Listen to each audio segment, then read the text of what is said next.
آپ سمجھتے کوئی صحابہ کوئی لوہے کے بنے ہوئے تھے کہ کیسر و کسرا کے دروازے جا کر کٹائے؟ ان کی آنکھوں میں کوئی چیز جچتی نہیں تھی۔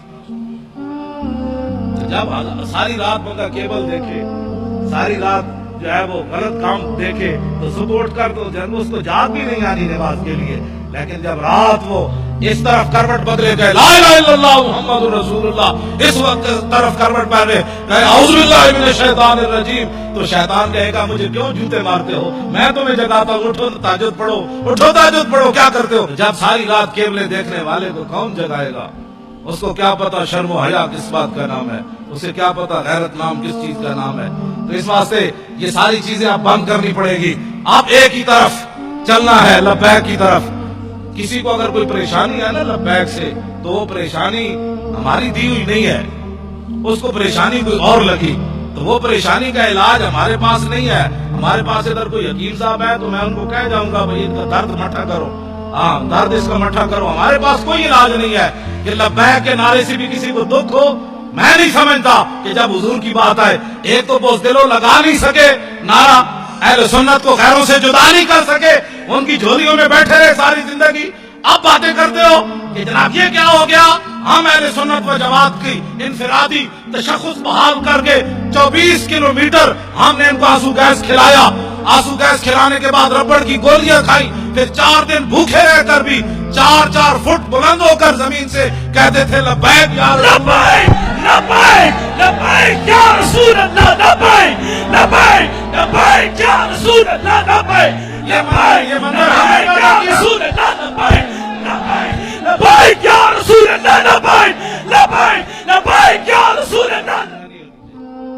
یہ تو میرے آقا و مولا کی، اب کسی کو کیا اس میں پریشانی ہے؟ لبیک کا نعرہ مولانا غلام غوث بغدادی فقیر آدمی، مولانا مفتی آصف عبداللہ صاحب، مفتی آصف شہید صاحب، یہ سارے حضرات، یہ شاہ جی السلام، سارے سید جتنے بیٹھے میرے طرف دو السلام، ہمارے شیخ الحدیث صاحب تشریف لے آئے، یہ مولانا جو ہے وہ لیاقت ازلی صاحب، یہ سارے حضرات ہمارے جتنے علماء، یہ احمد رضا صاحب، یہ سارے نوجوان، یہ ان کے اندر یہ جو دم خم، یہ ایسے ایسے یہ حرارت، آپ کیسے؟ میں نے کہا آپ اٹھے، میں نے کہا نعرے لگائے۔ یہ بات ممتاز قادری، ایک تو ہے نا ممتاز قادری کا نام بھی لے لینا، باتیں کرتے ہو یہ بات ایسے سٹیج پر کبھی ہم نے کر دی نا تو پھر زندگی میں یاد رکھنا، ہم ویسے فقیر آدمی ہیں، بڑے مسکین آدمی ہیں، لیکن جب میرے آقا کی بات آئے تو میں نے تو ان وزیروں کو بھی کہا جو صوبائی وزیر بیٹھے ہوئے تھے مذاکرات میں نے کہا تم ہمارے سائز کے آدمی نہیں ہو، تم ہمارے مقابل کے آدمی نہیں ہو۔ ہاں حالانکہ میرے جیسا آدمی ویل چیئر پر بیٹھ کر ایسے ایسے کانپتے تھے، میں نے کہا تم ہمارے سائز کے آدمی نہیں ہو، جب تمہارے بڑوں سے ہماری کبھی بات ہوگی نا تو ہمارے خون سے، ہماری آنکھوں سے ابھی خون نہیں اترا، ہم نے ممتاز قادری کے خون کا تم سے بدلہ لینا ہے۔ غازی تیرے پیروکار، غازی تیرے پیروکار، غازی تیرے پیروکار۔ توجہ، میں نے ایسی ان سے بات کی، بالکل ایسے جس طرح وہ سامنے بیٹھا ہوا تھا۔ زعیم قادری وزیر ہے، میں نے کہا شاہ جی آپ کو پتہ ہے کہ جس کو آپ قائد مانتے ہیں وہ مرزائیوں کو اپنا بہن بھائی کہتا ہے؟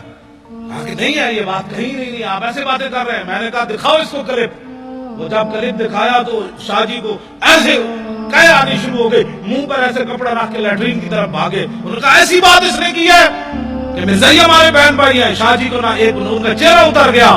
تو میں نے کہا شاہ جی آپ کیا باتیں کرتے ہیں؟ آپ کو پتا ہے کہ آپ نے 1400 سال تاریخ ہماری مسح کی ہے، آج تک حضور کی عزت پر پہرا دینے والے بڑے بڑے بادشاہ آئے، بڑی بڑی حکومتیں آئیں، جب حضور کے غلام کی بات آئی انہوں نے کہا یار جانے دو، اس کا تو مسئلہ ہی اور ہے، اس کا تو مسئلہ ہی اور ہے، اس کا تو مسئلہ ہی اور ہے۔